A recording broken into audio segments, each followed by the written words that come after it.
और अब बात अगस्त में जल से उस जंग की करेंगे जिसकी ऐसी ऐसी तस्वीरें सामने आ रही हैं जो डराती हैं, जिन्हें देखकर अंदाजा लगाया जा सकता है कि प्रकृति के आगे इंसान कितना बेबस, कितना लाचार है। हर साल मॉनसून में ये पानी तबाही और बर्बादी अपने साथ लेकर आती है। एक बार फिर जिस तरह का हाहाकार मचा है उसे देखकर ये कहना गलत नहीं कि जिंदगी के लिए जल से जंग जारी है।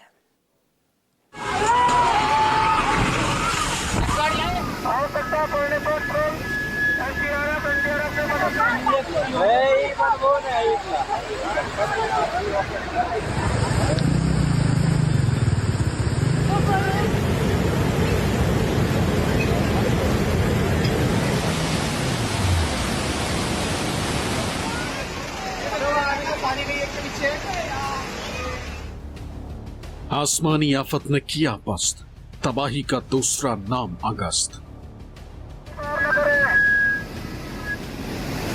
आवश्यकता पड़ने पर एनडीआरएफ की मदद से सभी लोग सुरक्षित स्थानों पर रहें। पहाड़ टू मैदान, जल से जंग, कुदरत का क्रोध प्रचंड।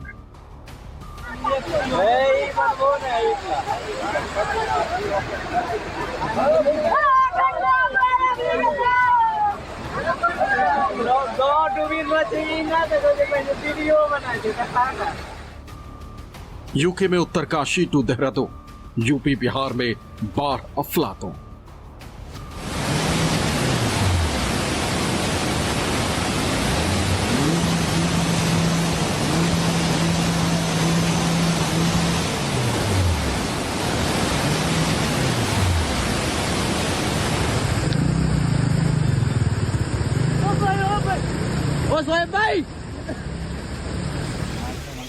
पहाड़ों में तबाही है तो मैदानी इलाकों में बर्बादी का मंजर दिख रहा है।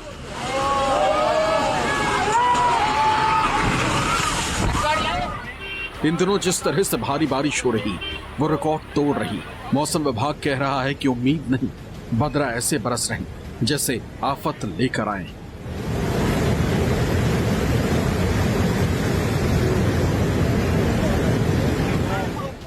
सब बहा ले जाने को बेताब, लोग डरे सहमे, जान और माल दोनों पर आफत। भगवान से प्रार्थना कर रहे हैं, अब तो रहम करो।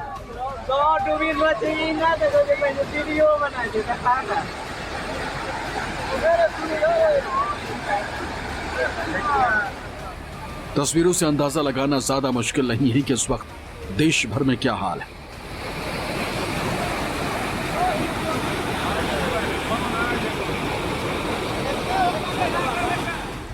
बिहार के 12 जिलों में बाढ़, 17 लाख से ज्यादा प्रभावित। देहरादून में 74 साल बाद ऐसी भयंकर बारिश।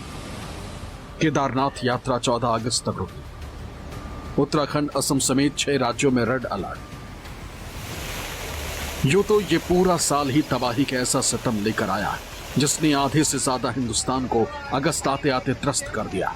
तो वहीं इस वक्त सबसे ज्यादा बुरा हाल अगर कहीं है तो वो देश के 2 राज्यों में, जिसमें उत्तराखंड और बिहार है, जो इस वक्त सबसे ज्यादा कुदरत की मार झेल रहा। बिहार के 12 जिले बाढ़ की चपेट में, 17 लाख से ज्यादा की आबादी इससे प्रभावित। सबसे ज्यादा प्रभावित जिलों में भागलपुर है। यहाँ की 75 पंचायतों के 4.16 लाख से ज्यादा लोग पीड़ित। तो वहीं उत्तराखंड के देहरादून में तेज बारिश हुई। यहाँ का एक वीडियो भी सामने आया जिसमें तेज बहाव में कई गाय बहती नजर आ रही। आज जिले में कक्षा 1 से 12वीं तक के स्कूल बंद है। उत्तरकाशी के धराली में सैलाब के बाद उत्तराखंड में कुदरत का रौद्र रूप जारी है। लगभग भारी बारिश से पहाड़ से मैदान तक बुरा हाल है। राजधानी देहरादून पानी पानी हो गई।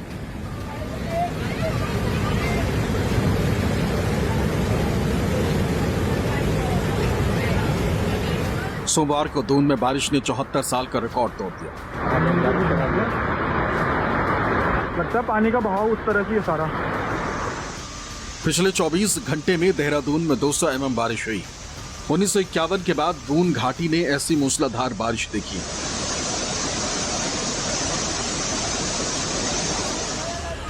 और ऐसी एक नहीं 2 तस्वीरें सामने आई जहां मकान भर-भरा कर गिरे तो अफरा तफरी मच गई।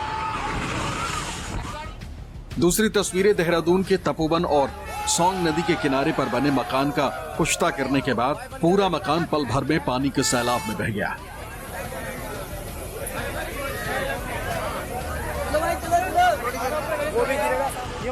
यही नहीं, देहरादून में मकान गिरने की ऐसी तस्वीरें 2 अलग अलग इलाकों से आईं, जहां पूरा मकान पानी के सैलाब में गिरता हुआ नजर आ रहा है। गनीमत रही कि मकान गिरने से पहले ही उसमें रह रहे लोगों को बाहर निकाल लिया गया। देहरादून में नदी नाले उफान पर है। शहर के बीचों बीच बहने वाली रिस्पना और बिंदाल नदियां डरा रही हैं। पानी सड़क तक आ गया है। उनके किनारे बने मकान खतरे के जद में। आईटी पार्क और सहस्त्रधारा रोड नाले में बदली दिखाई दे रही।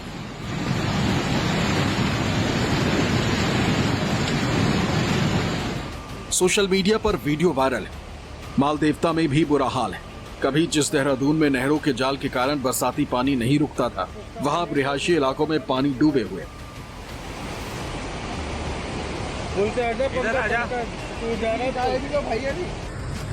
उत्तराखंड के मौसम पर बड़े अपडेट की बात करें तो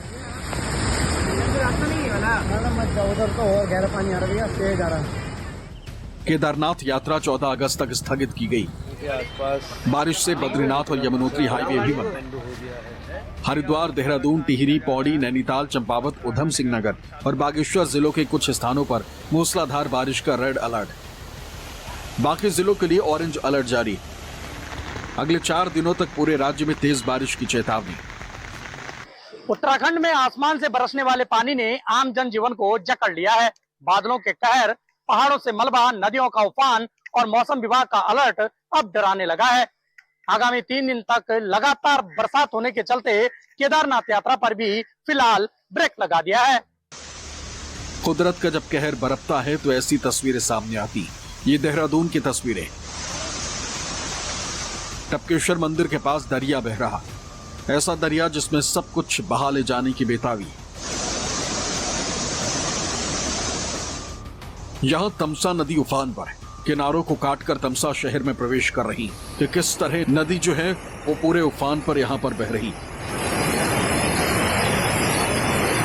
देहरादून में भारी बारिश ने तबाही मचाई। लगातार हो रही मूसलाधार बारिश से शहर की नदियों और नालों का जलस्तर खतरनाक स्तर तक बढ़ गया। शहर की सड़कों और कॉलोनियों में जलभराव की स्थिति बन गई, जबकि नदी नाले उफान पर।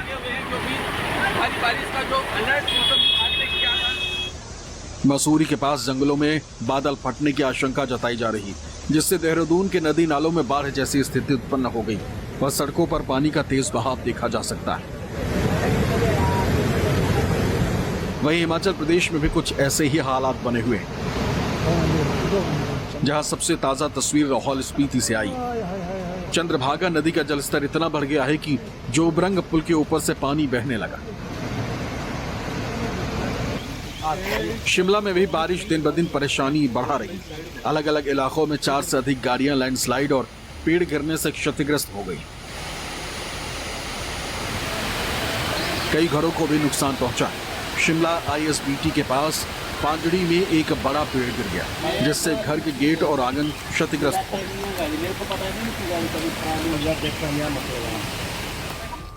बरसात का क्रम लगातार जारी रहने से सामान्य जनजीवन बुरी तरह से प्रभावित। मूसलाधार बरसात के कारण मंगलवार सुबह चंबा पठानकोट नेशनल हाईवे पर पंजाब के दुनेरा के नजदीक भारी भूस्खलन हुआ। वहीं इस वक्त सबसे ज्यादा बुरा हाल अगर कहीं है तो बिहार में। बिहार में सामान्य से कम बारिश होने के बावजूद बिहार में बाढ़ ने तांडव मचा दिया है।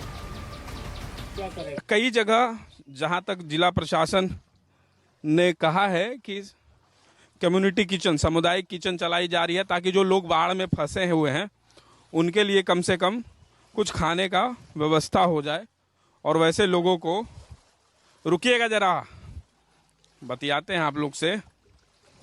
कुछ मिला अभी तक? क्या मिलेगा, कुछ भी नहीं मिला है। चूल्हा में पानी हो गया है, अभी बच्चा सब भूखले रो रहा है, अभी कहीं कुछ का पता नहीं है। कितना दिन से पानी है? पानी आज 10 दिन से है। 10 दिन हो गया, अभी तक कुछ नहीं मिला है। हम लोग के अभी तो हम लोग भूखे हैं, बाल बच्चा सब बांध पर लेकर। पूरे घर में पानी, पूरे घर में चलिए जाके देखिए, चूल्हा में पानी है हम लोग के। अपने बच्चा अभी भूखा है, सब अभी बैठल अभी बांध पे। तो ये चूल्हा और चूल्हे में पानी, एक चूल्हा, दो चूल्हा यहाँ है बना हुआ, एक चूल्हा वहाँ है, उसमें भी पानी जा चुका है। चूल्हा कटिहार के मनिहारी, अहमदाबाद और बरारी के कई इलाकों में बाढ़ का पानी घुस गया है, जिसके बाद बाढ़ प्रभावित इलाकों से लोग पलायन कर रहे हैं। क्या लेके आ रहा था? अपने घर को छोड़ सभी लोग सुरक्षित स्थान पर पहुंच रहे हैं। अरे यार, तुम कॉपी किताब लाने में अभी डूब जाते तो। अरे भाई, कितना पानी होगा वहाँ पर? क्या कॉपी लेके आए? देखिए, तो ये कॉपी लाने के चक्कर में अभी इसकी जो है जान भी जा सकती थी। बाबू, ऐसे गलती को नहीं करना है, पानी में नहीं जाना है। क्या नाम है आपका? राजा कुमार। इधर आइए, आपसे बात करते हैं। आइए राजा जी। तो अभी देखिए, ये बच्चा, घर वही है अंदर आपका ना? पिछले कई दिनों से हो रही भारी बारिश से नदियों का जल स्तर उफान पर है। बक्सर से लेकर भागलपुर तक गंगा नदी का रौद्र रूप देखने को मिल रहा है। भागलपुर में स्थिति बिगड़ती हुई नजर आ रही। बिहार में मानसून की सक्रियता एक बार फिर बढ़ गई। पटना, सुपौल समेत 4 जिलों में तेज बारिश हुई।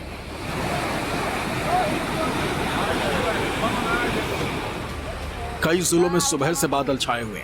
मौसम विभाग ने राज्य के 17 जिलों के लिए बारिश को लेकर येलो अलर्ट जारी किया है।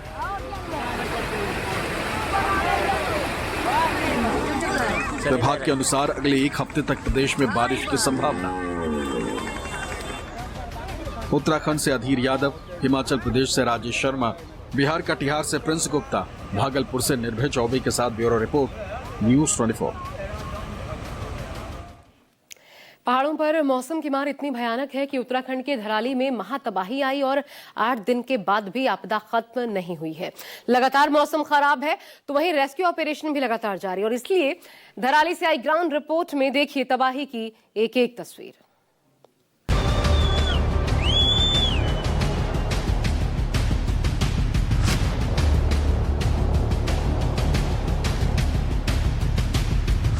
धराली पर कुदरत का कहर कुछ ऐसा टूटा है कि अब तक सड़कें नहीं खुली। धराली में चल रहे राहत बचाव कार्य में सेना और राहत बचाव टीम के जवानों को कितनी मशक्कत का सामना करना पड़ रहा है, इसका अंदाजा लगाना भी मुश्किल है। पानी का जलस्तर लगातार बढ़ रहा है।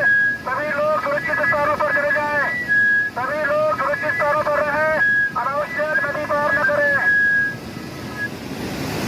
आवश्यकता पड़ने पर एसडीआरएफ, एनडीआरएफ की मदद से सभी लोग सुरक्षित स्थानों पर रहें। जिस हर्षल में 5 अगस्त की आपदा के बाद चारों ओर तबाही के निशान थे, सेना के बहे हुए कैंप, भारी भरकम वाहन, ध्वस्त इमारतें और मलबे के निशानों में अपनों की तलाश चल रही थी, वहां अब सिर्फ पानी ही पानी दिख रहा है। इस बीच जिंदगी की तलाश जारी, लेकिन धराली में इस वक्त कुछ भी ठीक नहीं, न हालात और न ही वहां से आई तस्वीरें। धराली आपदा में अब सिर्फ निशान बाकी हैं, यानी कहा जाए कि कुछ नहीं है, सब वीरान हो चुका है। मैं कुछ ऐसी तस्वीरें आपको दिखा रहा हूँ ग्राउंड जीरो से, जो हर्षिल वैली और धराली के बीच में जो तस्वीर बदली। कहा जाए कि जो एक बादल फटने की घटना थी, उसके बाद कई ऐसे अलग अलग जगहों पर बादल फटे। हर्षिल वैली का वो जो आर्मी का बेस कैंप था, जो गंगोत्री हाईवे था, वो किस तरीके से जमींदोज हुआ और किस तरीके से वो पूरी झील बनी, मैं वो तस्वीर आपको दिखा रहा हूँ। पहले आप ये समझने की कोशिश कीजिए, जो ऊपर पहाड़ी हिस्सा है, यहाँ से वो बादल का फटना और उसके बाद वो सैलाब जब आया तो इसी बीचों बीच एक गंगोत्री हाईवे है और ये नीचे आर्मी का बेस कैंप है हर्षिल में, जो पूरा का पूरा तबाह हुआ। और ये जो पूरा मलबा आप देख रहे हैं, जो बिल्कुल भगीरथी नदी को टच कर रहा है, ये इसका जो स्वरूप था बहुत पीछे था, नेशनल हाईवे को कनेक्टेड था। और कहा जाए कि जब ये मलबा नीचे आया तो यहाँ एक झील बननी शुरू हो गई, क्योंकि पीछे से पानी का फ्लो बहुत ज़्यादा था। जो नेशनल हाईवे है वो पूरी तरीके से डूब चुका है। हालांकि लोगों को इस बात का खतरा था कि अगर ये झील बनती रही तो ये आगे और नुकसान कर सकता है, क्योंकि जो मलबा है वो पूरी तरीके से नदी के किनारे तक पहुंचा हुआ है और कई लेयर्स है, यानी कई फुट ऊंचा है। अभी नेशनल हाईवे पूरी तरीके से टूट चुका है और डूबा हुआ है, झील बन रही है। लगातार प्रशासन कोशिश ये कर रहा है कि इस पानी को काटा जाए। उत्तराखंड के धराली से जहां पर रेस्क्यू ऑपरेशन लगातार जारी है, मलबे में जिंदगियों की तलाश की जा रही है। 190 घंटे से रेस्क्यू ऑपरेशन चल रहा है। धराली में भीषण आपदा आई थी और अभी भी बड़ी संख्या में लोग लापता हैं, जिनकी तलाश की जा रही। धराली में रेस्क्यू ऑपरेशन चल रहा। धराली की तस्वीर बदली नहीं है। लगातार मौसम जो है चुनौती दे रहा है उन एजेंसियों को लिए जो इस रेस्क्यू में लगी है। जहां मैं खड़ा हूं, कल यहाँ हम शाम को जब पहुंचे थे तो लगातार यहाँ से फिर एक बादल फटा और पानी का जो सैलाब था दोबारा आया, इस रास्ते को अपनी चपेट में लिया। जहां आप देख रहे हैं बुकलेंड मशीन लगी। आईटीबीपी के जवान जो थे, आईटीबीपी के जो डिप्टी कमांडेंट थे, वो यहाँ सबसे पहले पहुंचे थे। उन्होंने इस टीम के साथ मुआयना किया। रात को ही यहाँ लग गए थे क्योंकि पानी का बहाव 2 रास्तों से काटता हुआ जा रहा था। अब यहाँ खड़े हो पा रहे हैं तो इनकी वजह से ये रास्ता तैयार करने की कोशिश कर रहे हैं, क्योंकि रात को जो पानी आया वो काफ़ी ख़राब था। अभी की स्थिति क्या है, रेस्क्यू शुरू हुआ है लेकिन चुनौती पानी और मौसम है। दीपक जी, मैं आपसे जानना चाहूँगा कि एक तो जिस रास्ते में हम खड़े हैं यहाँ कल एक बार फिर सैलाब आया। हम देख रहे थे, आप पहाड़ों में चढ़ के भाग रहे थे, आप गांव में गए, फिर आप गाड़ी लेकर आए, आपकी कमांडेंट पूरी टीम जो होती है वो पूरे लेके आए। क्या समझा जा सकता है कि मौसम चुनौती दे रहा है? ऐसी चुनौती से हम रोज जूझते हैं। हमारे लिए ये बहुत बड़ी चुनौती नहीं है, लेकिन क्योंकि हमें इसके लिए ट्रेंड हैं और हमें ट्रेनिंग मिली है और हम इसी काम के लिए। मैं ये देख पा रहा हूँ कि ये जो था, कल तक एक रास्ता दिख रहा था हमें और नेशनल हाईवे बनाने की कोशिश की जा रही थी। पत्थर दोबारा वैसे ही उठाए जा रहे हैं। पानी का बहाव था, रास्ता काट दिया था।